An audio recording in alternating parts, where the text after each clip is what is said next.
my vice. Men are from Mars, he tripping, I put that on guard. I got the digits, but I am not calling. Wizard at night, this be that forum. I'm just gonna stack with that. Sunshine after that. Just gonna stack with that. Sunshine after that. So yeah, you know, I had a conversation with her, but it's like the signals is always crossed. I mean, like, I say yes, cause she asked me to say yes. And then she's like, I didn't want you to say yes. I wanted you to understood that a yes was required to answer the question. I was like, what?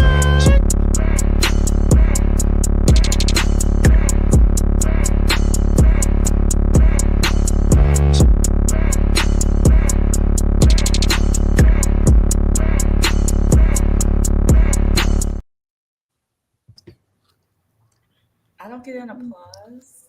Oh my God. Thank you. Thank you, ladies. Thank you. Thank you. Welcome to the spot, the Stacked After Hours spot. Welcome to the show for Grown Folks Talk. I am your host, Natalie Cosby, and welcome to our show. Tonight, we are talking about 50s and fine, her point of view. So we wanted to really honor the ladies of Stacked, especially women of our generation, Generation X, XX. And so we're going to kind of talk about what it means to be 50s and fine, from our self-care to our mental health to how the brothers are approaching us and what are we looking for in them. So we're going to talk a little bit about it. So y'all get ready, get those cocktails, because we want, and those fingertip soups, because we want to hear the questions and the comments from you. And here at SI, we keep it lit and enlightening. Let's bring the ladies into the room.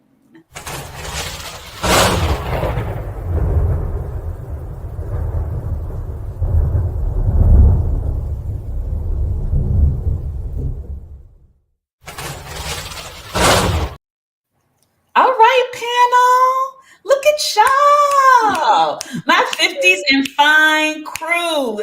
Thank you tonight for being on tonight. I think we are going to have so much fun.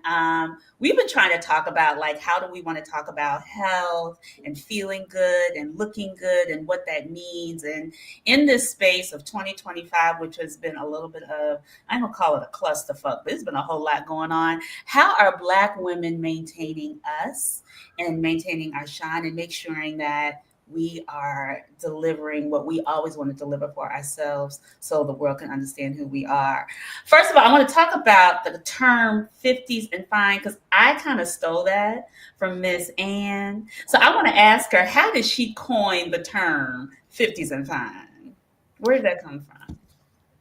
You know, I wasn't always excited about turning 50 because I've always been the youngest. So it's the youngest in my family, youngest of friends. And you turn 50 and you're like, I'm no longer the youngest. So when I had my 50th birthday party and I put up the pictures, I know it was very popular for people to say, oh, 50 and fabulous. And I'm so fabulous. And I looked at my professional photos and I was just like, 50's fine.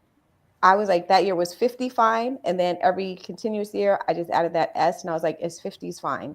Like, that's what it is. Like, that's how I'm going into this. And I just embraced it after that. That's a great point. Ladies, how did y'all feel when y'all turned 50? That's a major milestone for all women. Yeah. Kim, I know you just turned 50, but go ahead. I did. I'm actually just shy of 51 in 1 week.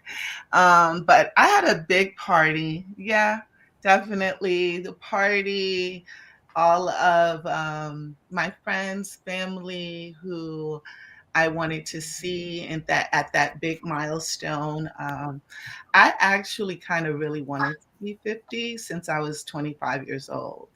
I guess, yeah. I think I'm a little bit of an old soul in that way because being in my 20s, had big ideas, wanted to be big, bold, assertive, and it was no one paid attention to a 20-year-old. And so I was like, I can't wait until I get, grown. And I've always been the baby of the family. So it's like I want to get grown. And 50 was that age for me. So I like it. That's interesting that you say nobody paid attention to the 20-year-olds. Honey, I think the 20-year-olds are the ones that always get the energy. But I love the fact that you couldn't wait to be 50. Maria, what about you? Turning 50, what did that feel like for you? That was for me, that was fine. It was a celebration. It was 49 that kind of triggered me. Just like Mhm. turning 30 was fine, but 29 triggered me because it was like, okay, this is the end of this. This is the end of this. What ew, I'm gonna be no more a 20-year-old, I'm gonna be a 30. I'm no longer gonna be a 40-year-old, I'm gonna be a 50. But once I got to turn 49, I was like, oh, all right, you know what? 50 is gonna be all right because 50 is like a new start. It's gonna be awesome. And nobody thought I was that age anyway. So, when I did throw a party and I threw a big party, people were like, you sure you're 50? You sure you're 50? And I'm like, that's what my mama told me. Mm. So going into to 50 was I didn't trip. I didn't trip. I enjoyed it. And I Enjoy. planned out 50 things for the 50 for my 50th year. And I had a list and I checked things off the list for that whole year. Okay. I love it. All right.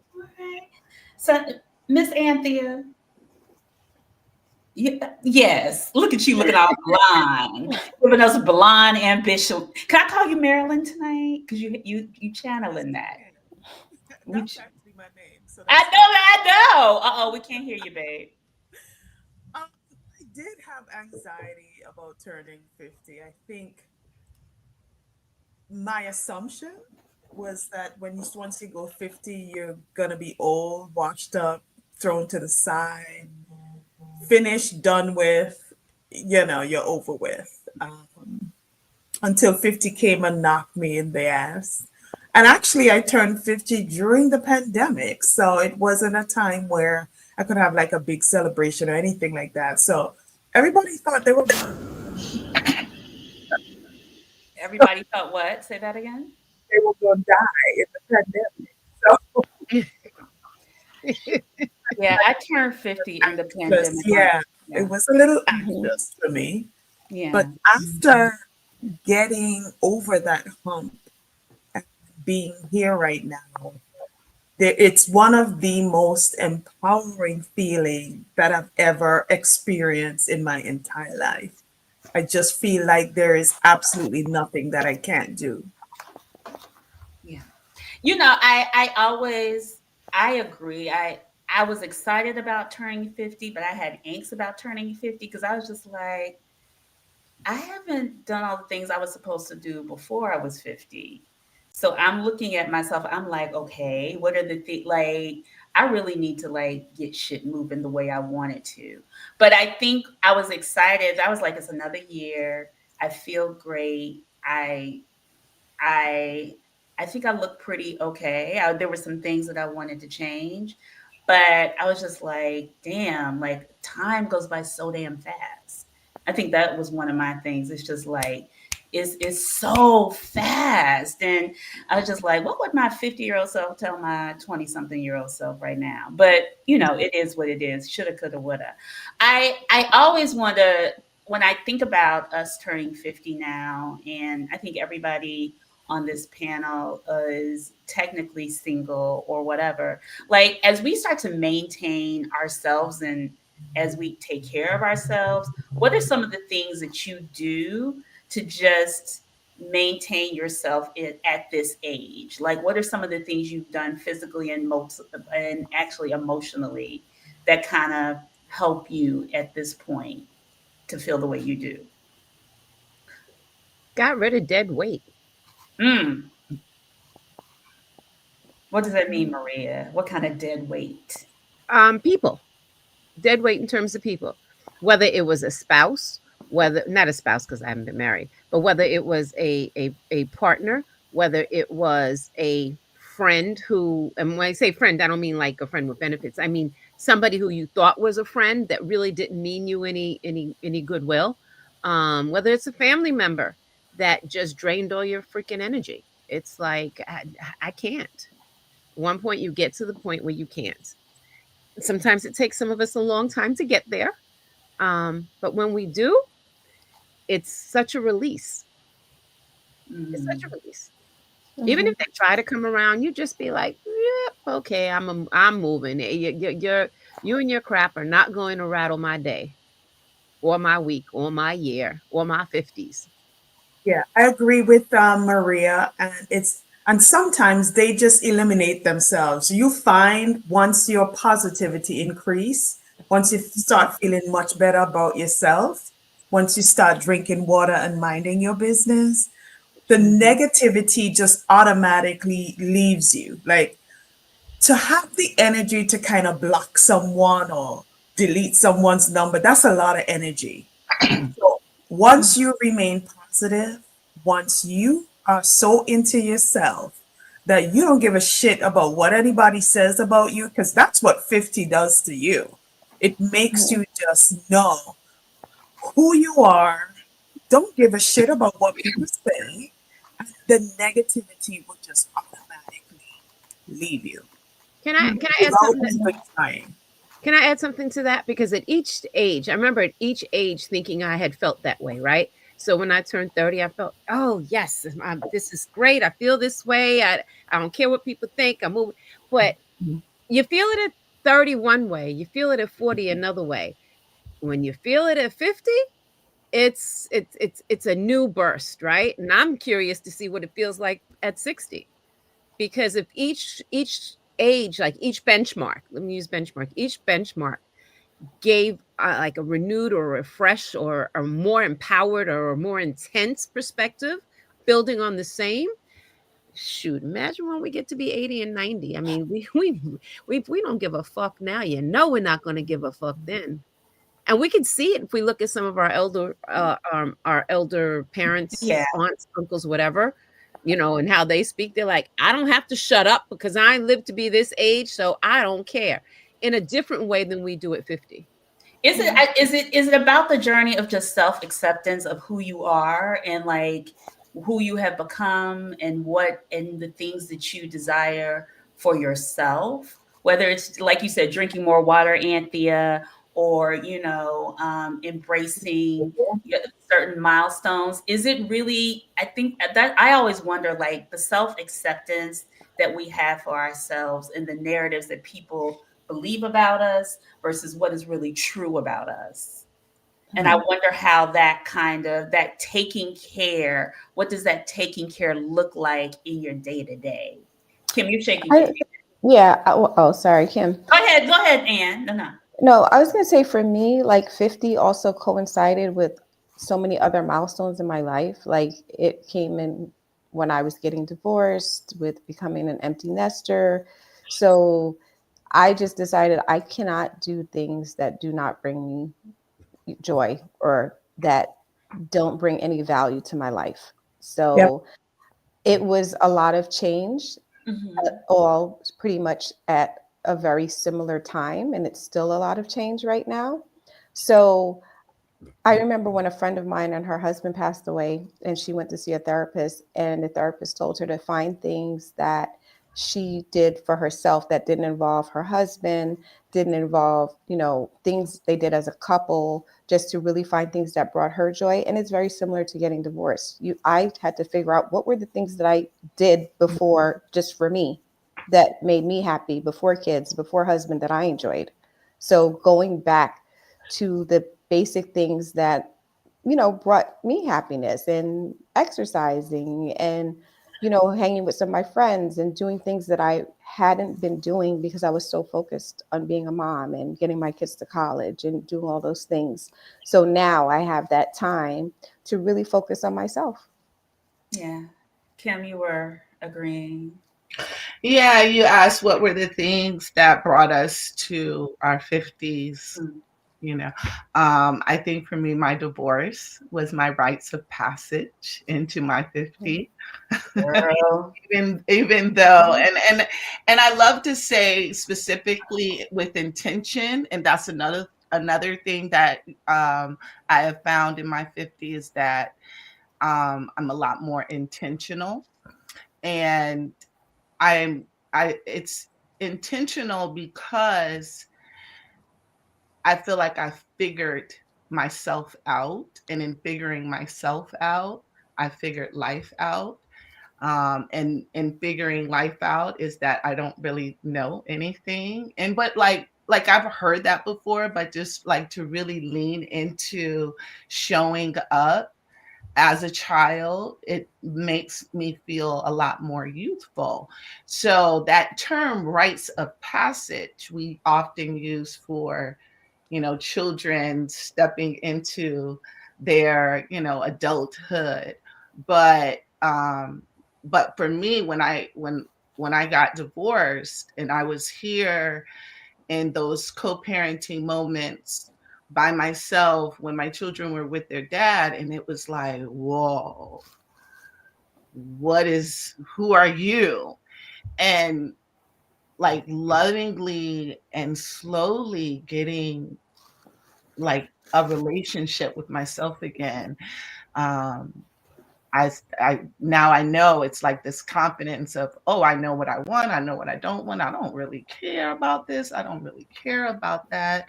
And it's okay because I've gotten an opportunity to have a better relationship with myself. And it's not compartmentalized, it's every iteration of me in this moment, and then getting to celebrate it. So it's not like, oh, that younger me, oh, that college me. It's all of me. I feel so whole in my 50s. I love that. As we kind of talk about, this space of 50s, and I feel like we're very grounded in who we are as women. But I always say the funny thing is, it's just like, and this is something that is constantly, I don't know what to say, it's out there, right? Like it's a little bit of it's like you're 50, right? So right now, it's like, right now there's a societal pressure of like, how do you stay young? How do you look young? I mean, all of you guys are beautiful, beautiful women, but that societal pressure to look younger and make sure that you are attractive in a way that is appealing, even though we shake our head and be like, that shit doesn't matter. I feel like it's something that stands in the back of our head that's constantly like, I got to keep it fine.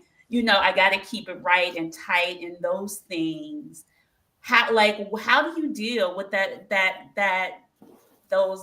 pressure to look young and to feel young and to stay young, but especially looking young as beautiful as the beautiful women you are?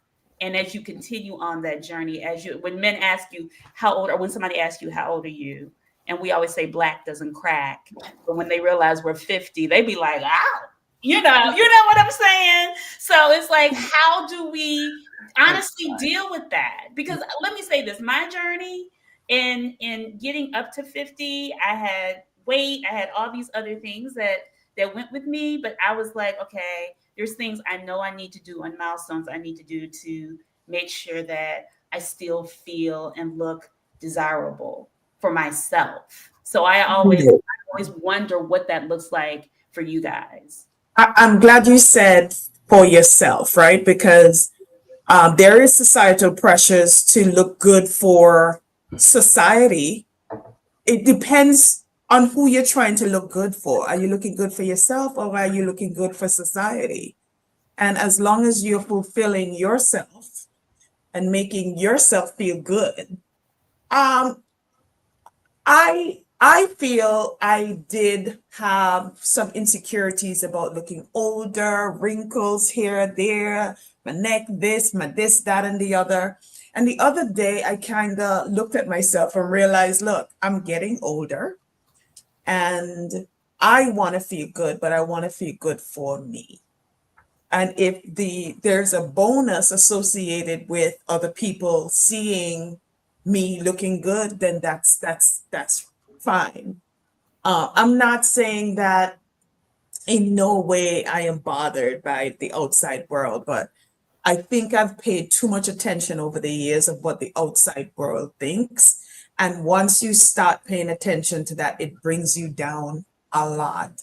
So I literally sometimes feel like I'm in my own world and I am doing half or 95% of the things for me to make And me can I feel ask you better a about question? me. Because I love that you said that you. I think it's hard to admit that we do have insecurities that live in our Mhm, head about what, especially in being in social media, and people are mhm. constantly, we're critiquing, we're comparing. You get it, just so subconsciously that it becomes your conscious. You don't even realize it. So I wonder, like, what were some of the things, as and you anybody can share this, but what are some of the things for you that you felt like were weighing on you in that pressure? Like, because I feel like as women at 50, I know women who are watching this are probably being like, I still feel that.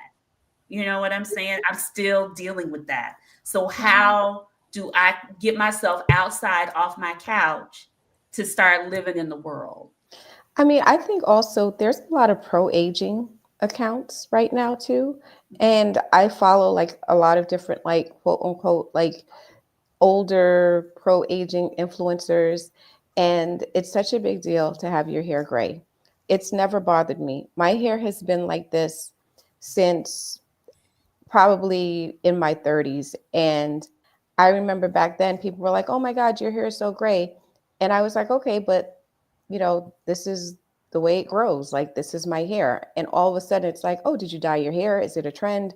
And it's on trend. So I just feel like that has been a sign for a lot of women that when I follow these pro aging accounts, that they make such a big deal of the day I decided to embrace and stop dyeing my hair, and we all should be so positive. And maybe that's why it's never bothered me, because I always knew I was going to be premature gray based on my family history and how my hair always grew. So all of that outside noise, I really feel like it doesn't bother me because I just don't pay attention. I've always just been my own person. My hair has been like this forever. So Yeah. I can add a different perspective to that one, right? So I am gray now. Mhm. And it was really the pandemic that had me embrace the gray more. I started graying in my 30s, I think. My niece started graying since she was 14. And my father, growing up, I only remember him mostly gray with black patches in the back. And that's what I have, mostly gray, black patches all in the back. So, like, all Mhm. here is still how it Mhm. grew up. And I colored, and I and it wasn't because other people said something about my gray. It was because of how I internalized this whole process of aging, right? I was okay with some parts of it and not okay with other parts of it. And for me, the graying was one that I struggled with until I finally said, let the roots grow in. And my sisters on the show, Anthony and Natalie, you two of you were part of helping me get to that process when we did our photo shoot, and you were like, you should put some gray, you should do something gray, get a gray ponytail, a gray something, slick it back. And I ended up doing braids and doing the gray extensions, and I loved it. And in that moment I said, what was I doing? I am done. And that's what it took, that moment to help me switch. I'm a little bit different with the grays. So, That's blonde ambition. wait a second. Wait a second. As Kim throws the hair. I was like, Definitely. I have a different look. I have a different story to tell. Go ahead, Kim. Tell your story, girl. Okay. Well, I I look at women with gray hair, people, especially. Oh my God, a man with some salt and pepper. Oh, but I don't like it for myself, and I'm okay with that. I Mhm. I am wholeheartedly okay with that. And I, in fact, even like um my natural hair, because this is not my natural hair, but my natural hair is dyed. It's not even, it's like a light blonde brown hair, like, and I just like color, and I like different colors, and I like to play with that. I had locks for like over 20 years, and then after I cut my locks, it was just like, God, I want to try all these styles, and I have two daughters and they do different styles, and it's just a fun way for me to express myself. It has been for many years, and um, yeah, I don't like it. I prefer I prefer other colors besides gray, just like I don't like blue on me. I think blue is pretty on other people, but I don't like blue on me. Maybe I may like that color one year, one day, but right now it's just not a color that I like. It's funny to hear you say that. I was never a blue person until I let my hair go gray. And now I like blue on me better. But I want to say Mhm. something to Anne. You know, I remember when I met you, and I was in my brother introduced me to Anne and her now ex-husband, and we were at a party, and it was Barry's party out in SAG, Mhm. and you walked by, and I said to my brother, I said, "See, if my hair could gray like that, I would probably let it go." I said, "It's gorgeous." I said, "Is that hers? It looks like it's hers, like natural color." Wow. And Mhm. he said, "Yeah." He said, "Oh, that's my boy Terrence and his wife Ann." And that's when he introduced me to you. And it was your hair that caught my attention. And it was just gorgeous. And I never Thank forgot you. how beautiful it looked, because I didn't see you for I think a few years after that. I ran Mhm. into you somewhere else down the line. We really hadn't connected that much at that point. But I thought it was striking, and that's kind of what stayed in my head as well. Yeah, but everyone always says, "Oh, if my hair could look like that," but then they never let it grow. They never see what happens. And I our hair does look very similar. Yeah, So, yeah. yeah. And also I wanted to talk about insecurities. I Mhm. personally, one of the practices that I do is called the art of selfing. And that's because I have been accountable to myself. And I deal with issues of worthiness along, in all kinds of ways. I deal with issues of worthiness. For me, looking at age and insecurities, it was like, aging insecurities don't belong in aging. Like, I wasn't walking around like super non insecure, like super confident, and then turn 50 and all of a sudden it's like, oh, the aging insecurities. No, I've had insecurities since my mother's womb, Yeah. um, perhaps, but just being a Black person in this society, you don't always feel safe. You always question yourself. You may not trust your gut. You build up discernment. You learn to say, I don't care.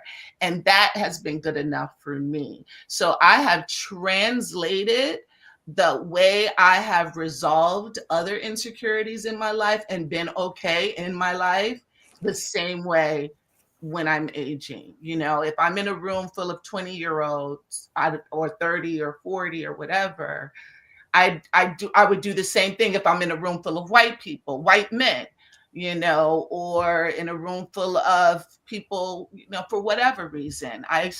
And that's the beauty about being 50, is because you've learned. I've learned so much. I don't waste time with what I don't know. I continue to lean in to what I know. And so it always becomes this like place of like, okay, I can get through this. This is not so bad. This is just like when I made it through that, or, the divorce or whatever. Yeah, you know what, I love when we can speak to our insecurities, because I think it's a real thing that as people, and it's not saying that as you speak to them, you've overcome them and you embrace, like, I think it's just embracing all of you.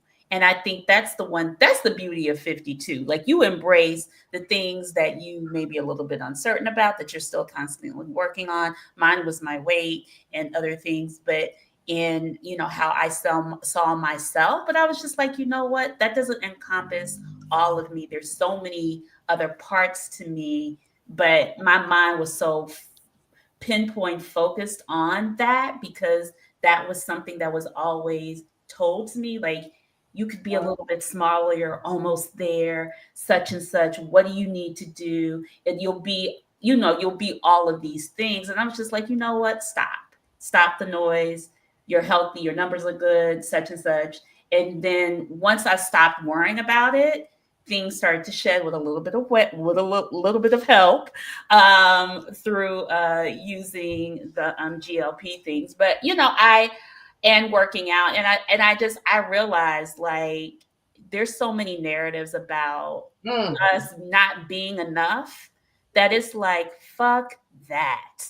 Like, you got to start claiming who you are and whatever You that start feeling like that after you turn 50, Natalie, or I think it's always been something that I have been trying to figure out. It really started probably when I was about 39, but it's been a continuing journey. And the reason why, and probably before that, because I think also when we'll get into relationships a little bit more, but even when the choices I made in the relationships I chose to be, that was something based on self-worth and how I saw myself. So when I think about and how I saw myself physically being enough and who's going to like me, and I want this, all the narratives that we have in our head. So, it's interesting how I see I love being 50, actually, because I think it has freed up so many narratives and stories I had about myself that just ain't true. Or it's no longer true because I no longer claim it. I always wonder, like, as y'all are in yourselves, right? Are always been. What do y'all love about your body and yourself at this point of 50 or now? Just like, what are you enjoying about you? Menopause. Oh. Yeah. You mean menopause or the after part of menopause? Because no periods, no cycle, no bleeding, stopping the blood. I'm so jealous of y'all. Blood. I want to have a vacation where I wear all white. That's what we said. It's the white summer all year. Love that. I'm not doing that. I'm so jealous. Anthea, it's coming. I can't wait. I'm so jealous of that. But Natalie, there's one question in the chat about vitamins that we use or swear by for graceful aging. And I wanted to just address Curly Sue quickly. For me, I am personally somebody that likes the elements of the earth. So water, direct sunlight, beach, sand. I don't typically go into the vitamin store and pick up like a vitamin to take, but I prefer the actual elements of the earth. I agree. I agree too. But I started recently taking some collagen, and this will be a plug for them. So if anybody's watching, you can make sure they get this. Maybe they'll send me some more samples or something. There's Black Girl Vitamins. I started taking their collagen in my tea, and I also they have a really good cholesterol supplement. And I'm saying it's really good in that I don't know how my numbers are being affected yet. I was taking some natural remedies, some red yeast rice and some things like that. And my numbers were moving, but not moving enough. I saw that this had some great reviews, so I started trying those. I can give you some feedback I go back in April to be tested. So I can let you know in April if they really work. But those are the two things that I started doing. And the collagen was more so for my joints. I will say I started taking going up and down the steps and feeling it in my knees, right? And the doctor said collagen, a holistic folks I talked to said collagen, but try to get this kind, that kind. So I tried a couple of different ones. This one is the one I like the best so far. And I will say I do see a difference. So with taking that, what do you love about yourself after starting taking collagen and all these other supplements? So one of the things that I love about myself and my body, but with or without the supplements, right? Because the supplements were more to help internal things versus external physical things. Is that it's not really failing me, that I'm still here, that it's still functioning well. And so while there may be still things that bother me, and I'll give you an example of that in a second, overall, I can't complain, because if my knees are just creaking a little bit, okay. There are people dropping dead left and right. There are people who, I've got folks who can't sit up straight that are my age. I've got folks who are cricking and cracking because I could hear them cricking and cracking, and my body hasn't done that for me. All the abuse that it's had over the years, or neglect, let me say neglect, because well, it was probably abuse and neglect, right? So if you're not eating right, if you're not exercising right, that could be both. It's still not failing me, and I so appreciate that. um so I lost some weight recently, because weight has always been an issue since I was 19. And I will say, when I was heavier, I had more of an ass. I have less of an ass now. Growing up, I didn't have much of an ass. And somebody said to me, "Oh, you lost your ass." And I said, "I really don't give a shit." Right? And yeah, I know. I said it was you. I didn't say it was you, but it was you. Right? But I don't care. I was so happy when I got it, not recognizing that it wasn't just my ass that was putting on weight, that all of me was putting on weight. That now, that's not as important. It's not important to me at all. Where it was before, they always say, the grass is always greener. So I come from a family, except for one sister, that all have very full bottoms, right, and very full chests. So And do you love your butt, or do you not love your butt? Are you saying you love your butt? I'm saying it is what it is, and I'm okay with it. So you love yourself the way how it is right now. Yeah, except and this is what I was saying. There are some things. So when I was in my 30s, my sister's mother, who at that time must have been in her 70s, pointed out something that I had noticed on myself. But I was like, oh, maybe I'm seeing things. I had lines right here. And when a 70-year-old says, "Oh, look, you got lines just like me," it's sometimes something you can't get out your head. So from the time I was in my 30s, I watched those lines and watched those lines and watched those lines and watched those lines and watched those lines, right? And so at some point, they were getting a little bit more deeper, even though everybody I said, "Oh my God, I could see those lines in that picture." They're like, "What lines?" And then I go point them out. They're like, "Oh yeah, I see them now, but I didn't notice it until you pointed them out." But that bothered me. So I So decided, did you do something about the line? that's what I was getting to. I decided to do something about it because it bothered me, not because it bothered anybody else. It bothered me. And I don't regret getting my little tweak right here to do something about my lines. Okay. All right. So And I had a alternative diet for the last 30 years. I haven't eaten red meat, pork, or poultry for the last 30 years. And then I go back and forth between, whether or not, if I'm gluten-free, pescatarian, vegan, vegetarian. I am currently taking lion mane's supplement, mainly because dementia and, those types of neurological illnesses run in my family. And so I was like, okay, let me start really focusing on the brain functioning and doing more things where I'm active from that brain and the mouth. And I'm, as there's that connection, as active as possible. And I also love my vitamin D drops in my smoothies. I also use other drops. Sometimes I just kind of like, oh, I like this. Let me try it. Nothing too consistent like the lion's mane. And so what do you love? What do you love about Kim? Are you still naked yoga? Are you art of self? We're art of selfing. I'm sorry. Art of self. I'm sorry. Yes. What is art of selfing Kim love about Kim? It's the physical or physical. Physical. I love.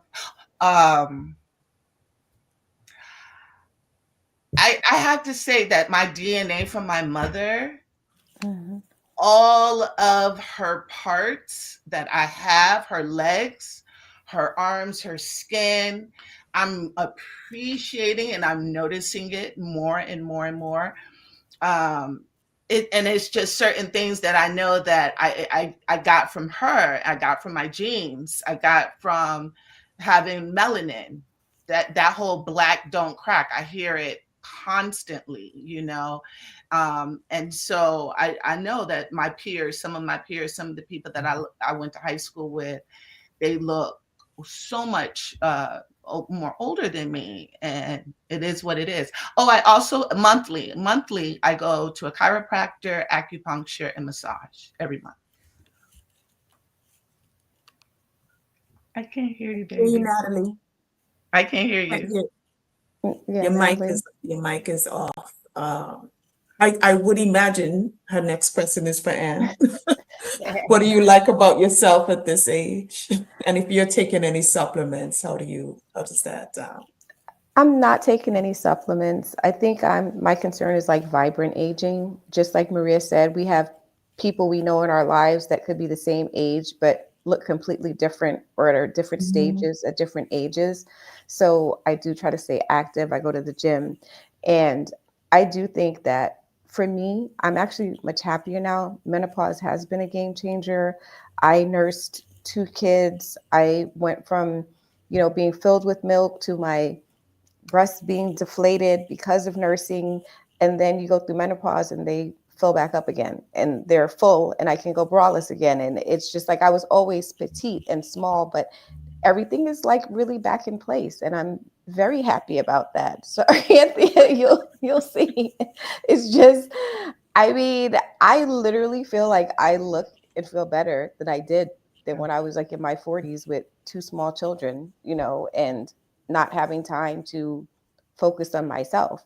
I might not have been to the outside looking in world, oh, she's small, but I just feel like I'm more fit. Like everything's back in shape and I'm happier. Mm-hmm. Yeah.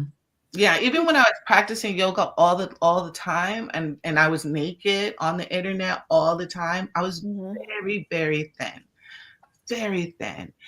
And I gained, like, after my divorce, like, I gained, like, maybe 20, 30 pounds of just, like, happy weight, just, like, heavy weight. And, so I definitely understand that. I just feel comfortable now in my skin and my body. Yeah. Mm-hmm. Anthea, I'm back. Anthea, what Yeah. about you? What about Marilyn? What about Marilyn? You know what? I pay such close attention to my skin. I am always with the different oils and all the Vaseline and everything. I don't know what it is, but I have to have soft, smooth skin. And I have some beautiful nipples too. And there's that. And I love them. Nipples and ass. Mm-hmm. Yeah, yeah. I love that. As I have been able to, I'm such a physical person. Like, I love the physicality of movement and being able to just do things and be adventurous. So I appreciate I'm really understanding my body and its function and the things that it can do. And I'm kind of in this space where it's nothing that it really can't do.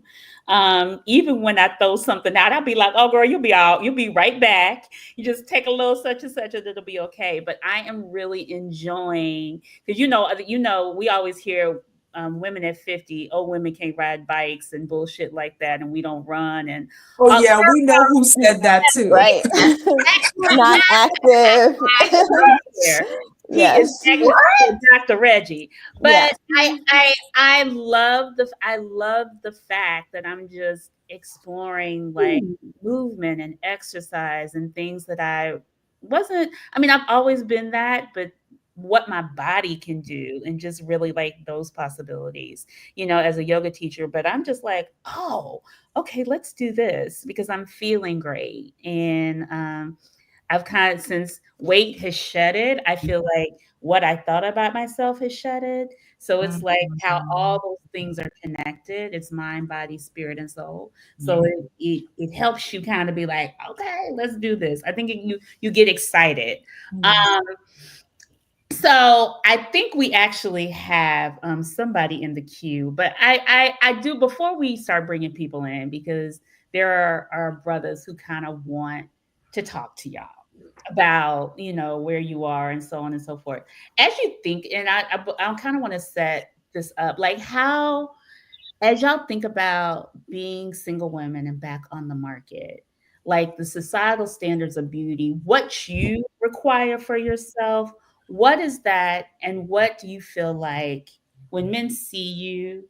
What are they expecting? But what do you think they're expecting? And what do you require at this point to have somebody even in your space as women of fine as women of 50? Let's put that on there. Fine as women at 50. You want to know about what are we requiring of a man's physicality? How are they presenting? What are they presenting to you? And what are you requiring? And From then their physicality? eat whatever comes to mind.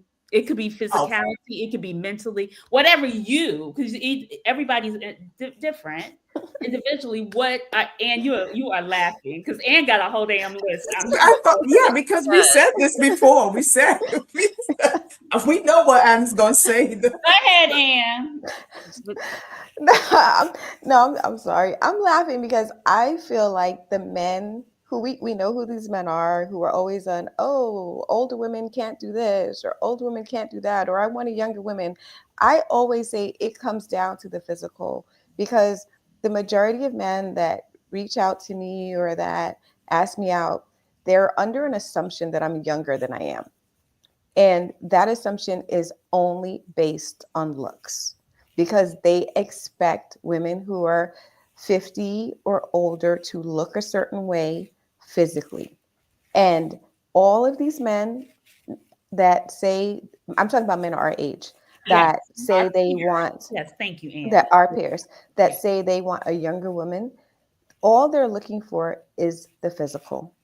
Okay, because mentally the younger women are not going to give them the same conversation, life experience, connection that we can give them. And that's what I found that really bothers me, that they're just, it's everything is so focused on the physical, the looks. And for me, I'm like, looks fade. So it does bother me that the men are so focused on the way I look. And I always joke with people, I'm like, I just want to go on Love is Blind. I just want to talk to somebody that doesn't know what I look like because it taints the it taints the conversation. It taints the way they approach you. They say things that they think you want to hear. um, you look a certain way, honestly, it's like a blessing and a curse because they really, honestly, they come at you differently. And I had a guy, and I know he's listening, who said to me, I said, what's your type? He said, I want that woman that other men want. That's what I someone think said their that's type all was. women, though. So I like that's a think, turnoff to me. but It's as like, simple as it sounds, I think most men are just about the looks and the more money yeah, they have, they don't care about you talking to them about life experiences. They no, just want a that's all they candy care apple on about. their arm. And it's really disappointing because I feel there is so much focus on looks, and Yeah. it's crazy to me. And I honestly feel like I just feel like beauty is objective.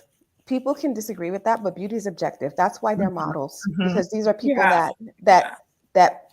the industry, there's a beauty standard that they say this is what's beautiful. Beauty is objective. And guess And can what? I? Wait, no, because you know what it is? Attraction is what's subjective. So Yes. you recognize who's beautiful and who's not beautiful. And as a man, just because you think I'm beautiful, it doesn't mean you're attracted to me, but you recognize that I'm meeting a standard and that you talking to me is feeding your ego because you are getting something out of that. You're getting something out of me to help feed your ego. And that doesn't mean that you like me. It doesn't mean you're attracted to me.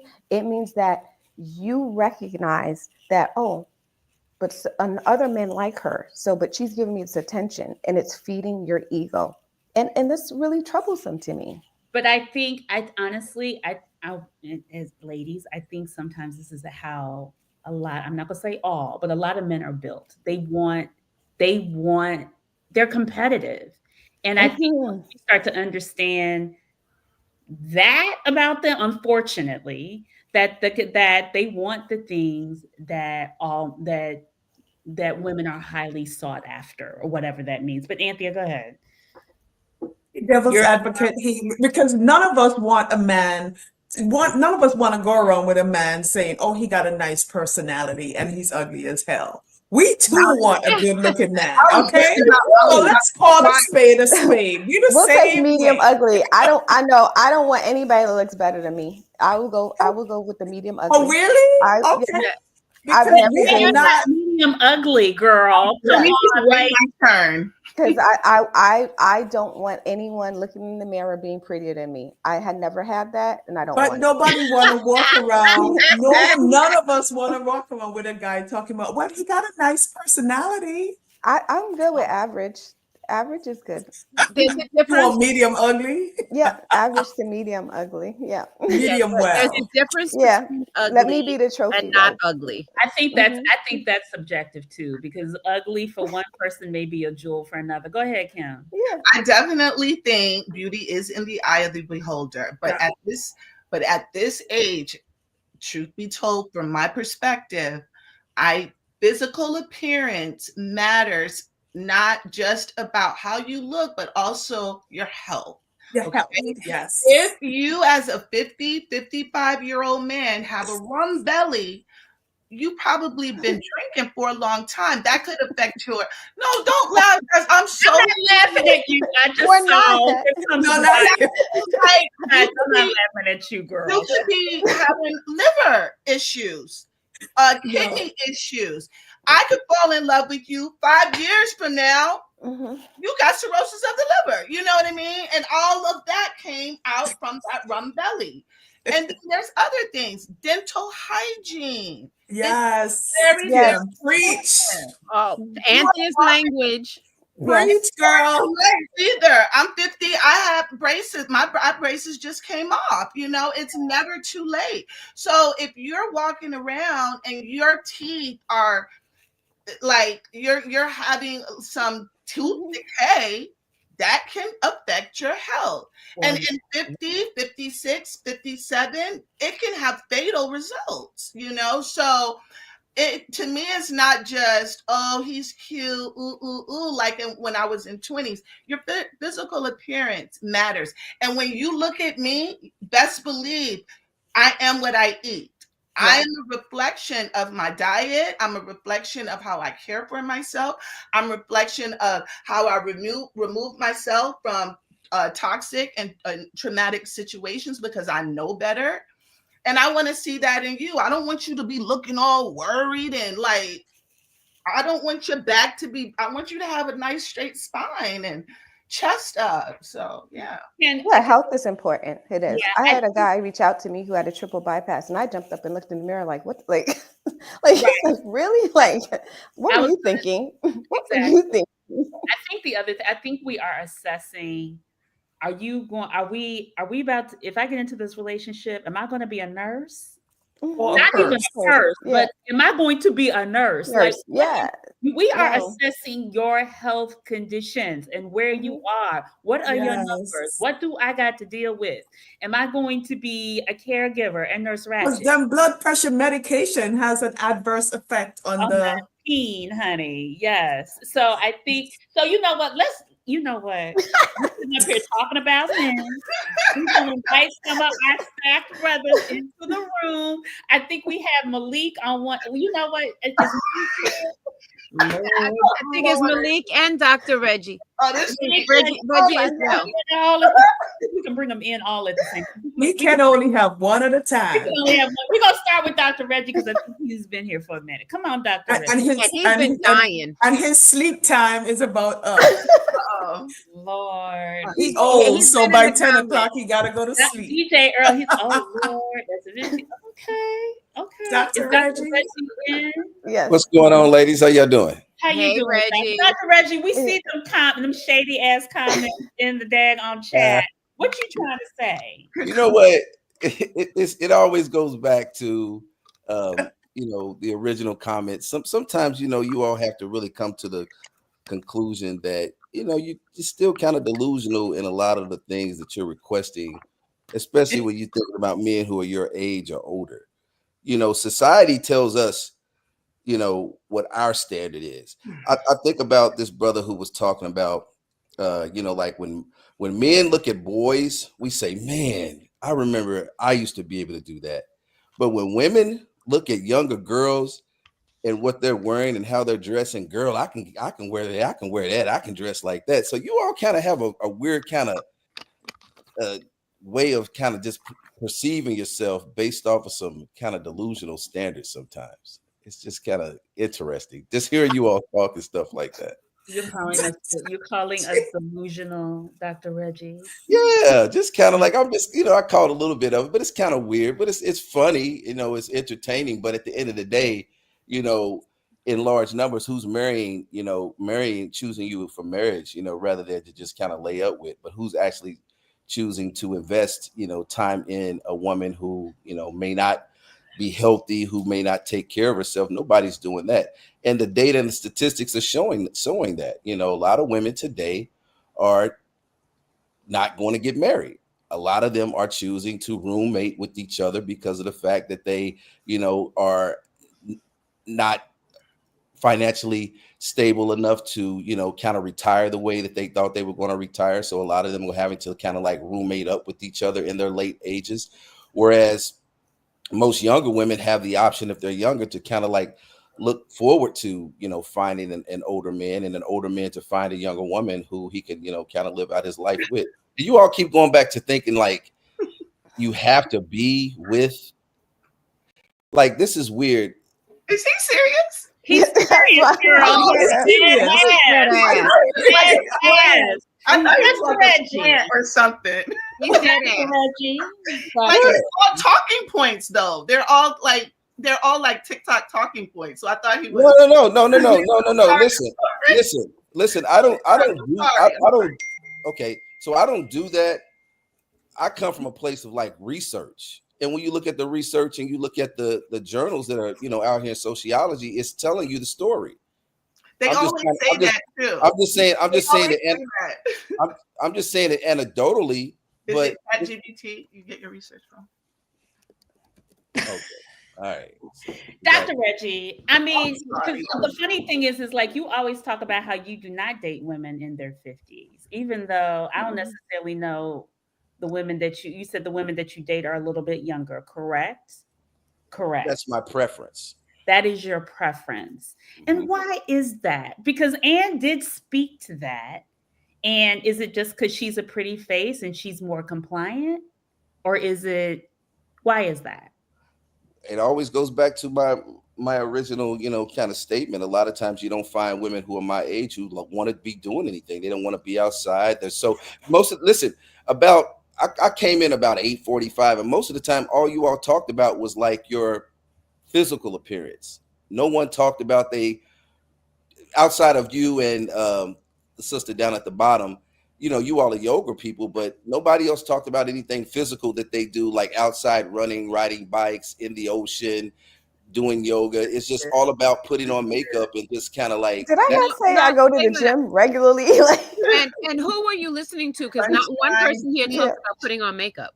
Not one. No, and there was no question about what we do physically to get, I mean, I think you're overreaching and making an assumption here, and I think you need to stop at this point because you didn't even ask us what we do physically in order to stay healthy. You just heard two people talk about yoga, and your assumption is the rest of us put on lipsticks. And don't do that, Dr. Reggie. That's probably the reason why you're still single. Okay. And statistically, 43% of Black women over 65 live alone. not shacking up with other Right. people because they can't afford to. So So look at the next trends. Look at the current trends that are happening. And What's where that? are you in that trend? I mean, you have 1, 2, 3, 4, 5 women here. And I think that we want to speak to what our real life, Your experiences, your experience, yeah, and I get that, right? but Wouldn't that be more ma'am, interesting? Because we can just fantasize and romanticize all day long. I know a lot of 20 and 30-year-old women, and they're disgusted by 50-year-old men. Probably like how you are saying 50-year-old men are disgusted by. no, I didn't say But 50-year-old men. I did my not say. my Are you point gonna let is me talk? beauty is in the eye of the beholder. Are you So okay? let's Bible go quoting. to us and not around us. Listen, so you generalize. You said that I said that all women are like that. I didn't say that. I said there are statistics to show that a lot of women aren't taking care of themselves at that age. It's almost like they're not competing anymore, and so Reggie, they're asking men to take them as they are, and most men are saying, no, we don't have to do that because we can always date down. You all don't understand. You are where you are. You But men said can always listen. Men can always date down. yes, you can, and you are more than welcome to. date down, please. And be Date happy. down. So we have more options, right? And date down and be happy. Seriously. Damn will get you more. do that. Do And that. love is love. Love is love. Absolutely. When We ain't everyone mad at you. is Date in down and love, be I'm happy. Yes. Yes. So I Do agree you. with you. Find love however it comes, sir. Absolutely. Yes. I Yes. just think it's bold of you to come onto a show and just assume because we're over 50, we're not physical. Mhm. Mhm. Or he could be overvaluing himself, because Well, he's you always all done know that, but you outside you of guys that, laugh at me. You There- guys laugh at my standards, but at the same time, I don't know enough about Dr. Reggie to say, but I can probably say he probably doesn't meet my standards. So at the same time, he's dating younger women, but he probably doesn't meet my standard, so he's probably overvaluing himself like most men do. Most Curly men said it. And do. talking Men points. have more Like, options. great talking Mhm. points. Yeah, but younger women have no substance. I'm not gonna say Right. younger No, Mhm. that's not the case at all the time. You all keep saying it. It's not the case all the time. women, I but met somebody some- said I that met- in the listen, comments. I've met some. He was some reading a comment. I met I some. was reading a comment. In that case, I met some outstanding, young sisters who really have it going on, and they can So compete why for aren't you Miss with them? Huh? Why aren't you with them? Who's to say I'm not? So how come it's okay for you to say, I'm not saying that. I've met some really younger women that are blah, blah, blah, blah. But when we say, well, you came on and you just accused us. Well, no, I'm not saying that. But you are doing the same thing that you're accusing us of doing. Do what? Never. Literally said the three of us put on makeup It's called and a go work out. secular circular conversation. It goes nowhere. Yeah. That's in other words. Y'all been drinking? No, but I think you need one. Water and berries. Dr. Reggie. Lab soda. We all, you know what? You always give us a perspective. Yeah, you all are like, I mean, okay, y'all own one tonight, but I'm just like, y'all, He has a position. can He have has that, to defend it. That's but it. the other Dr. Reggie is not about winning. I think it's not about winning, right? Nobody says it's about winning. I'm just saying that it's about being realistic. It's like there's no way in the world that I think I could go out and compete with a 35, 45-year-old male. Okay, I'm a 54-year-old black man. I know what I look like. My mirror tells me what I look like, but my doctor tells me differently. I'm healthy on the inside, but I'm not as physically able to do the things that I used to, like a 45 or a 35-year-old man. So I accept that. It's just a lot of times the standards that society says to you all is like you all can keep going and doing more. It's almost like the Lizzo effect. You all see how like Lizzo's getting herself together. She was running around and twerking with her big flat butt. You know what I'm saying? And then she finally realized that ain't gonna work. So she's got to do some things in order for herself to have some options in life. So she finally figured it out. Okay, she came to the reality that what she was doing is not really going to take her into the next stratosphere with all of her money that nobody was choosing up on her. So she had to figure out how to do it a different way. That's what society does to women. It tells you that there's only so far that you can go with that. So what else do you have? So first of all, the theme of this show is 50s and fine, our point of view, right? So, Oh Lord, what? Go ahead. Oh Lord, what? Come on. I'm Come on. listening. We got Dr. Reggie. Let's come on, Ree. No, I'm good. Okay. So I have a question for Dr. Reggie. What is your point here? Is your point here to tell us that we're all delusional? We just need to go die because we're over 50? Is that what it is? We gotta Like, go. what is your point? First. We gotta live together first and then die. What is your point? Just be happy with who you are. We are. I'm so happy. That's what we just said. That's the whole point of the conversation. Okay. It is. We are happy with who we are. I think you think we're trying to compete with younger women, and we are not. We are not. No. We haven't said anything about younger women. Yeah, but sometimes you don't have to say it. It's like the No. undertone is that. Dr. Reggie. No, now you may no think, undertone.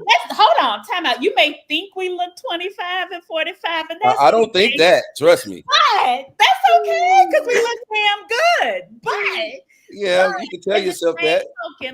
So are you saying we tell don't? yourself that, but put yourself next to a woman who's 35. So why are you comparing us? I have. Wait. That is so relative. I have.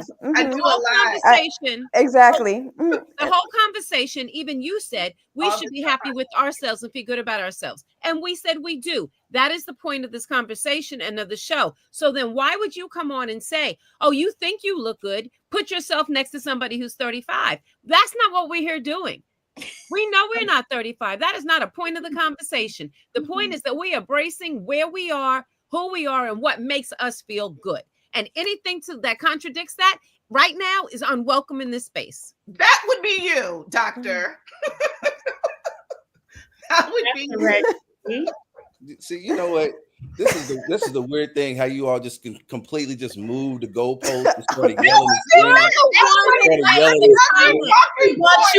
No. Actually, Sounds like he just got off of social media. well, hold on. How often are you on? We just put you back on the football field so you can kick a field goal. So let's keep it moving. Okay. Look, all I say is, yes. So I think the one thing that we, like I said, we're not trying to compete with younger women. We are actually here just celebrating where we are and where Black women are today. And I think the funny thing is, it's just like we really are just trying to share where we are at this point. But Dr. Reggie, I always appreciate your perspective because you know how to keep the conversation interesting, can I say? And get the ratings up. Thank you. All right. Dr. Reggie, soon. We love you. Take care. Boy, bye. We do love you, Dr. Reggie. Don't think that we don't. We do, but bye. We do, but we be like, bye-bye. Put them up. Next, I think we have Malik. Is that who we have now? Hey, ladies. He was Hey, not. Malik. Hey, Malik. What's going on, ladies? How's everything? I'm good. I'm good. I mean, the one thing I was surprised y'all didn't say to Dr. Reggie, because I was listening, is that let's say you are competing with younger women, right? This is a rigged competition for y'all because y'all competing against people that are 25 and 30 that are getting BBLs, that are getting surgeries that you guys never had access to. So how are you going to compare somebody who is living naturally to someone who is carved up by a doctor? Like in my day when I was in my 20s, you never heard of girls getting BBLs and breast jobs and nose jobs and tummy tucks. Now that's the norm. So I don't even want a young girl because I'm getting half plastic, half metal, half silicone. I don't really find that, that's not my thing. Now, I mean, it looks nice. I will say that, some of the work comes out very well, but it's like, that's why sometimes when I hear older women say certain things, I just look at them like, why are you even entertaining that? Because it's like a nonsense discussion. You know what I mean? Like, it's just, I don't know. I just don't even understand why you ladies entertain that nonsense. Yeah, I think it's crazy if, first of all, I personally think it looks crazy when someone our age is trying to even think about competing with a younger person. It just doesn't come off natural to me and doesn't make any sense. Yeah. I mean, because my thing is, I agree. I'm competing with any and everybody. I don't care about age. I mean, I don't care about age. Like if I want a girl and 5 guys are going at her, I don't care if the guys are from 25 to 85. Because at every age, you know, you have different skill sets. You know what I mean? So when I was young, I might have used more charm. The older I get, maybe I have world culture that I'm throwing in the pot. You know, when you were in your 20s, you might have relied more on your looks. Now maybe it's conversational, the fact that you cook or have other, you know what I mean? So it's like, you know, the game always, it's like Michael Jordan wasn't dunking toward the end of his career, but he still was dropping 40 points a game. So, you know, you just got to switch up. That's what I think. Go ahead, Karen. So for me, did I used to compete? Was I out there when I was in my 20s competing for a guy, you know, and things like that? Absolutely. I think where I'm at in my evolution and my mindset is that there's what I want for me is for me, and it wants me as well. So I think that the competition that some men are talking about is a love of competition that they might feel. For me personally, I didn't enjoy that competition.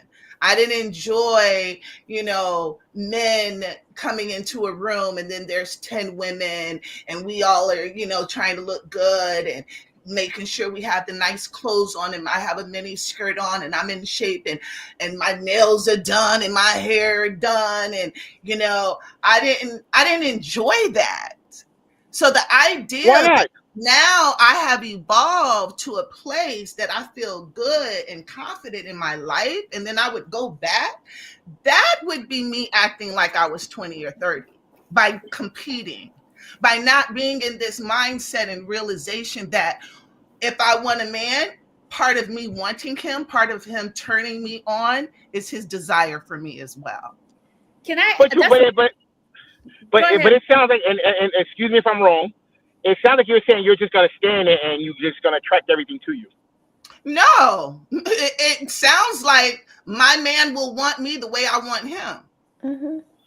Exactly. But are you throwing out any date at this age? Like what? How are you guys dating now? Are you because I think this is the only reason I think why men tend to pick younger women, in my opinion. Like my man, younger women are very naive and easy to manipulate. Older women, you guys are you're more seasoned, you're more knowledgeable, you're not as easily impressed. You've seen a lot, you've done a lot. So I might take a young girl at STK, she's gonna pee on herself. You might have been at STK 10 times. So I think a lot of guys cop out with younger girls because it's easier. That's what I think. True. And that's why that wouldn't be my man. So, but I also hate when men say, oh, you're doing this to compete with younger women, or you're going to the gym, or you're doing that. It's like, no, I know that's not my truth. Like, everything I do is for me. Like, I'm doing it for me. I'm not in competition with anyone. Can I ask the ladies a question, a real question? How important is desirability for you in terms of attraction and attracting a man? On their end or our end? Yeah. For you guys to be desirable when you step out. Ann said she wants an ugly guy, so she don't.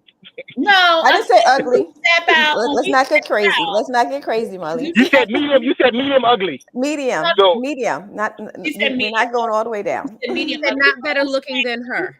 That's right. You step out. But why? I mean, why wouldn't you want to have Why wouldn't you want to have a partner that's as stunning as you? Why wouldn't you want to have that? So it could be 2 stunning people entering the room. Is there like insecurity or something there? No, it's not even about stunning. That's just, I've never been attracted to that. I've never been like I want Boris Kojo. Like, I've just been, just the regular guys are like, they're cool. I'm a personality person. So I don't always have to go for the person with the looks. I don't need my ego fed like these men.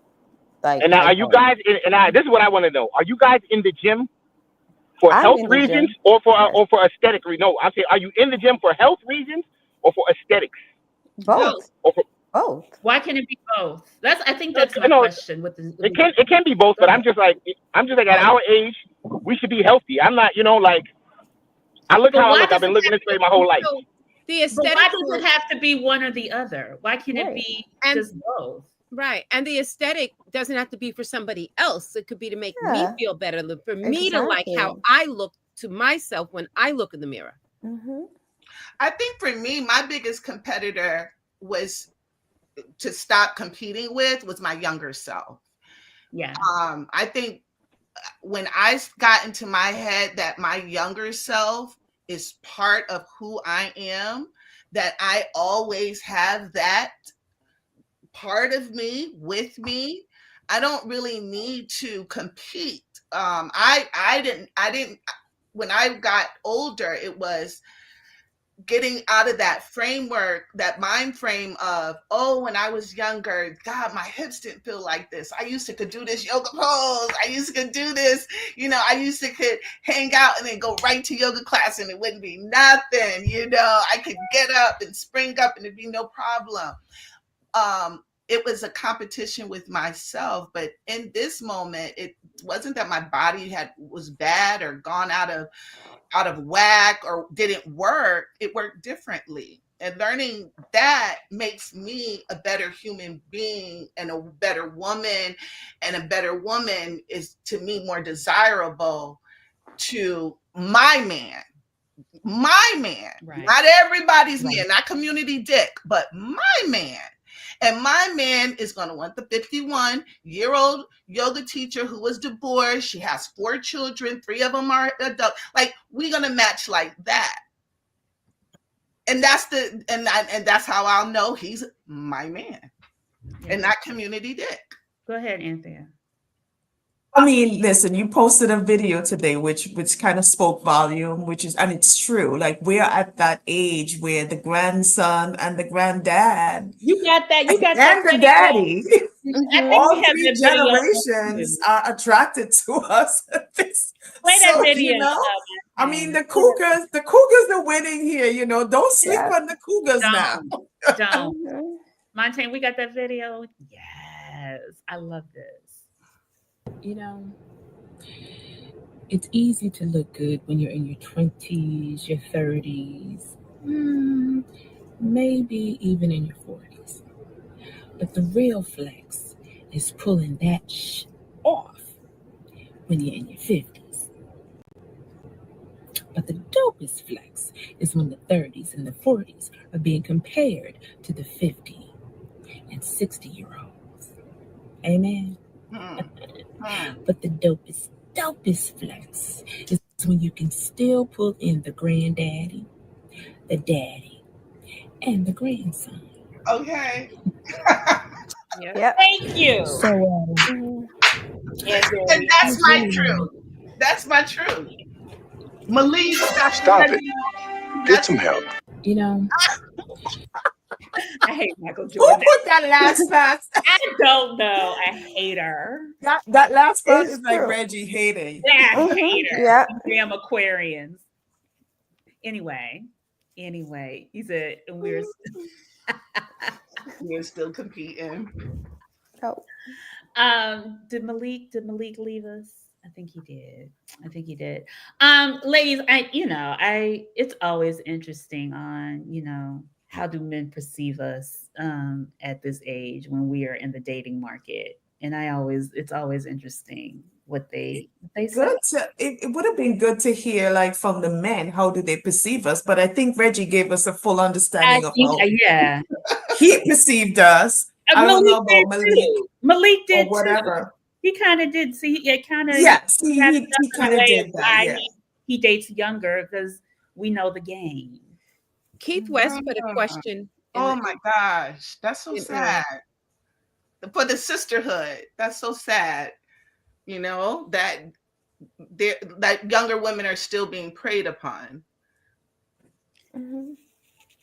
Are they being preyed upon, or are they being? They're being strategic too. I don't think they're being preyed upon. Like, I think this generation of girls, I am very impressed with. They are out there looking for the next billionaire. Like, screw the people that's their age. They want the money. So they are pretty much they're the ones that's probably the older men are probably the praise, not these young girls.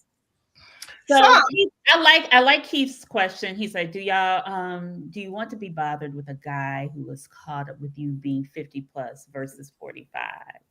And there is that little, what does that mean? So I had that issue. Yeah, when you hit 50, supposedly you're whatever goes down, whatever that myth is. But I feel like there is some kind of connotation in a man's mind, some men around once you hit 50 versus being 45. I guess you're not 50 yet. So I dated this guy and I was 49. He said he was 40, but I think he was 39, about to be 40, because we were out on a date and the conversation came up and he had said something about how old are you? And I said 49.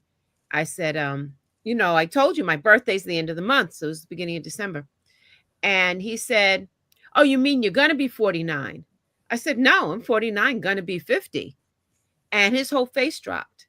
And I said, well, why? How old are you? And he said, 40. I said, oh. I said, but your birthday's in December, so you're 40 going to be 41? And he said, no, I'm 39 going to be 40. I'm like, okay. But he was so traumatized because he kept bringing up the fact that I was going to be 50. He struggled with that.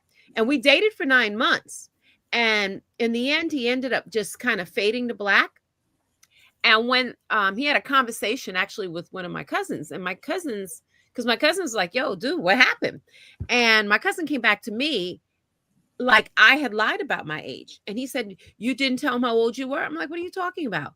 He said the issue was your age, that he didn't know, he didn't recognize how old you were. I said, we were clear and we had the conversation. And I said to my cousin, he came to my 50th birthday party. So that was in his head, not mine. So because of that experience, I would not be bothered with a guy who was then struggling with how old I am and carries that on, because I can't do that. I can't. Been there, done that. Are guys out there asking people their age? Yes, they are.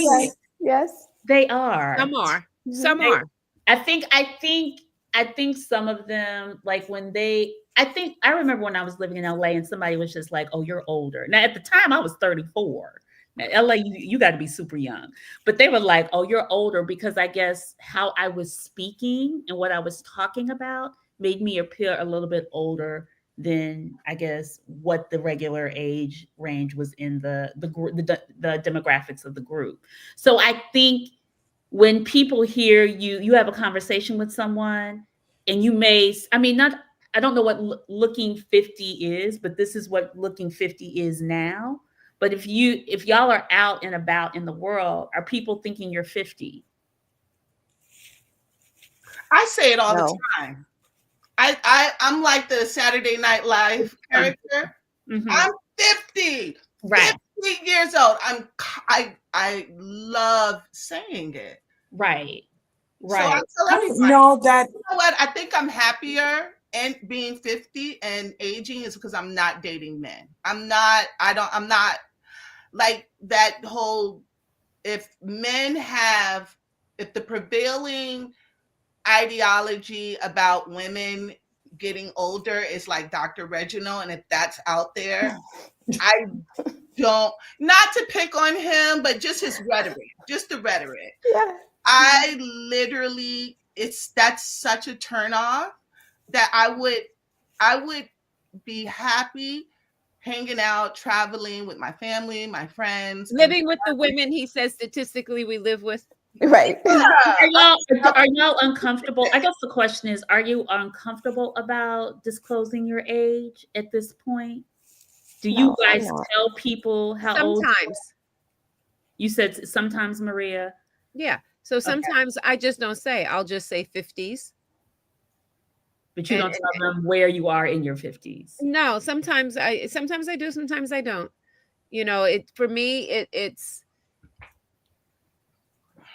There have been times where I said you're not supposed to ask a woman that question, because sometimes that makes people already make assumptions about you rather than get to know you. And then so there are times that I'm like, well, if you want to make assumptions about me, maybe I don't want to get to know you and I don't want you to get to know me. But sometimes you just want to have a conversation that's not barred with all the other bullshit. So with the weightedness of age or whatever. So sometimes I say, sometimes I don't. I think it's only come up for me recently, like with other women. You know, like I said, I go to the gym. I'm, you know, in different spaces, and I feel like I have no problem saying my age. I feel like my age makes other people uncomfortable. So it puts these other women that are asking me, they start to feel insecure about themselves. Are they And that comparing themselves to I'm you? like, it has nothing to do with me. It's a lot of, 90% is genetics, your body composition, your makeup, things that I have absolutely no control over. And I just remember recently, which is this past week, a woman in one of my Pilates class, she was like, "How old are you?" Because the room was, I was like, "Oh my God," I was sweating. I'm like, "It's so hot." And she was like, "No, it's not." And I'm like, "Yes, it is." And I was like, "Oh, I guess it's just the menopause. I'm so hot." And she was like, "Oh my God, how old are you?" And I told her. And she was like, "Well, then you must not have any kids." And I was like, "No, I have 2 children." She's like, "How old are they?" So it was bothering her. Like my age was bothering her. I didn't have a problem saying it, but in her mind, she starts to compare. And she wouldn't tell me her age. So I'm like, "You asked me." I'm like, "How old are you?" And she's just kind of like, So I was like, "Okay." But so it was clearly I have to assume she was younger than me. And she was bothered by the fact that my size, my fitness, everything. And then she said to me, "Well, I just assumed that you dyed your hair because everybody has their hair gray now." So I don't have a problem, but I feel like it's the people that ask and they start to feel uncomfortable because of their own insecurities. And I nothing to do with me, but I'll say my age. Yeah. So do you guys go ahead? I was going to say, I agree with you about their own insecurities, because even not just the women, though, because even that guy that I was referring to in the beginning, it was just about he was surprised. But as it went on, it was about his insecurities about where he was in his life and where he wanted to be. And then dating somebody who was further along, who had some of the things he wanted to have already. And that's how it kind of tied back to that. Yeah. I like to say I like to drop my age, especially if I'm at my coworkers talking about how tired they are. Oh, they're back. Oh, they've been standing. And I'm like, "Oh, I'm 50 years old. Like, come on, we can do this, And so, yeah, it does.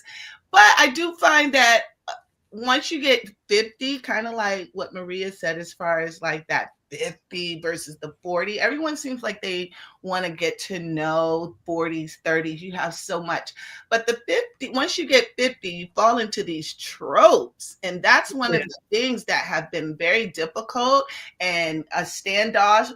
It's caused me to stand off from dating, is because of the tropes. If you're a newly divorced woman, you're over 50, ooh, you're hot, you ready to get it on, you sex star. Then if you've never been married, you don't have any kids, you're over 50, you're bitter and angry, you hate younger women.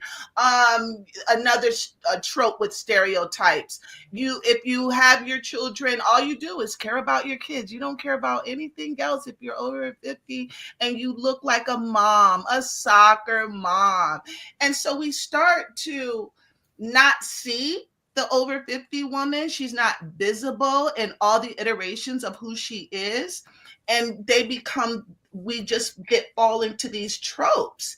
And so it's like they see you, they put you in this box. They see you, they put you in this box without even communicating, without talking to you. Men over 50 have lived a whole host of life. They have stories to tell. So do we. How many jobs have you guys had? How many friendships? How many trips you've been on? All of these things we have to contribute in a relationship. But once it's that 50, it's like, well, what kind of 50-year-old are you? I'm Kim. You got to get to know me. I feel like we're in our golden age. And I mean truly golden. Like it is living your life as Jill Scott, like it's golden. And I think that's important.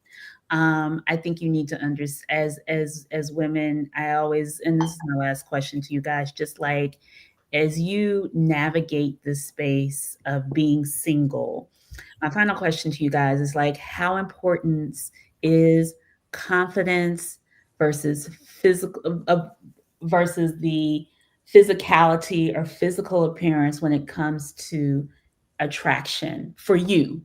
For you, when you meet someone, what holds for you to keep your interest as beautiful women of 50 something and beyond as we get older? Go ahead.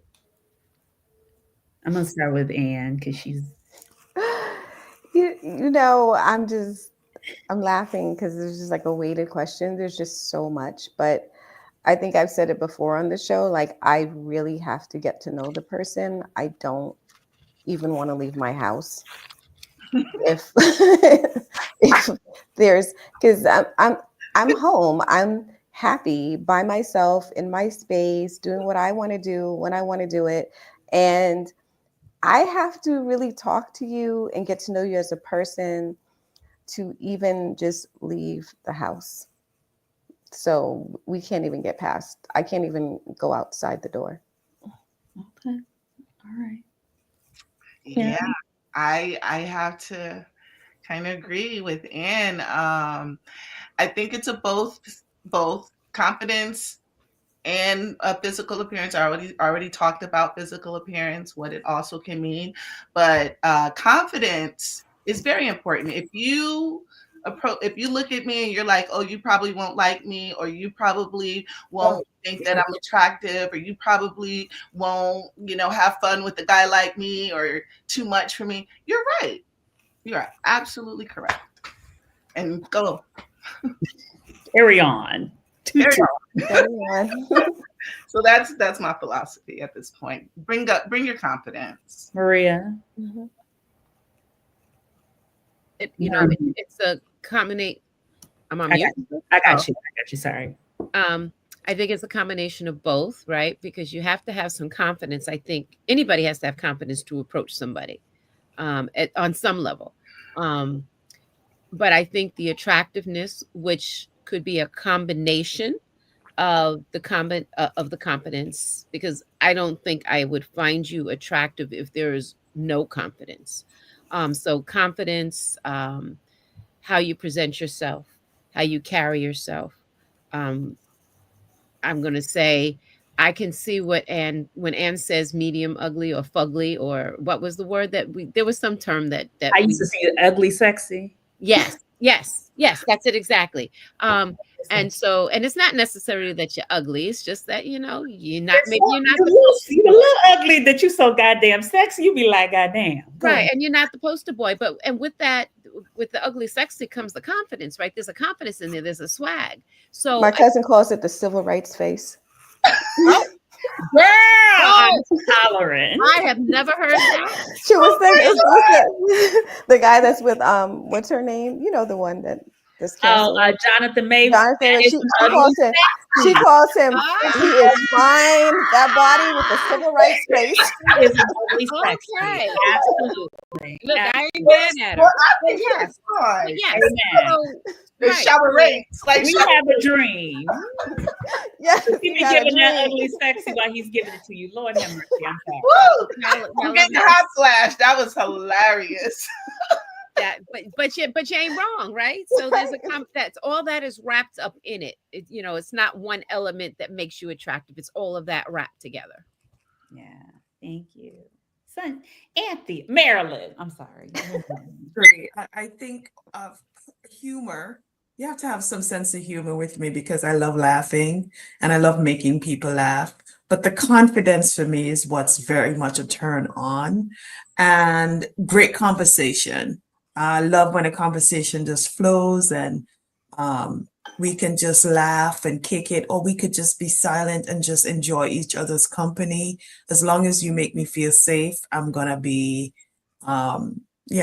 it's a turn on for me. What I would say though, and I have a few little isms here, so please forgive me. You can't be stepping to me with them old man sandal shoes. Like I can't. Like don't do that. They got socks in them, right? Yeah, don't the shoes that's like a sandal but a shoes at the same time. Don't do that. And the shirt jack or the shacket or whatever you call it, that's not cool. Just don't do that. That to me, when I see a man in those things, they gave up on life. They're trying to die. They don't want to live no more. That's all I'm gonna say. You know what? I say that is a black man's Birkenstocks. Can we act like no, it's not. Yeah, and Crocs. And Crocs. If you have Crocs on, it's a black I love my Crocs. If a man comes to you with white socks and Crocs, don't do that. It's not even the white socks and any sandal. No, it's white socks and church shoes. White socks and any shoe. With church shoes and you got shorts on. Let's not do that. White socks and any shoe. Any shoe. This is 50. This is 50, and I love this. We are in our golden age and beyond, and I embrace every one of you guys. Y'all are beautiful. Y'all are fly. And gentlemen, this is what's on the market. So stop playing. Stop playing because you're playing yourselves. Let's get it, ladies, for 2025. Thank you guys for the show. Yes. Coming to the after party. You know it's bedtime. Girl, you got 5 minutes. I gotta go to the bathroom. Go to the bathroom. We'll see you guys in a few. Thank you, everybody. Have a great evening. Thank you, ladies. Thank you, Ann. Thank you, Kim. Thank you, Reed. Thank you, Sunshine, aka Marilyn Monroe. And we will see you soon. And next, we're doing the men next, so y'all get ready. Dr. Reggie's on the panel. Y'all come with his questions for him. Oh no, he is not. Who said that? Young women come and ask some questions. Come ask some questions. You know what? We have to have Dr. Reggie just for, but Lord, we have to have a Dr. Reggie show with him only. But all right, I'd love to see some 2-year-old ask him some questions. Girl. Thank you guys. Thank you, Nat. That was fun. Have a good one, everybody. Thank you. Good night. Join Stacked After Hours, The Spot, where grown men and women gather to have candid, also honest discussions about the state of life, love, and more. The Spot is a hybrid of in-person and weekly virtual gatherings. Join our Facebook group and answer our daily questions. Subscribe to our YouTube for our weekly live talk shows and join us on Zoom for our talk show after parties for lively conversations with other opinionated, grown, and sexy professionals. Just search, like, follow, and subscribe to Stack After Hours on Facebook groups and YouTube. Also like and follow our brand pages at Be Stacked Wellness on Facebook and IG. So wherever you are, at home or abroad, pull out your laptop, tablet, or smartphone and join in the conversation with the members of Stacked After Hours. The Spot by Be Stacked Wellness. See you there. As you know, and if you are new to the Stacked family, we always keep our conversations lit and enlightening.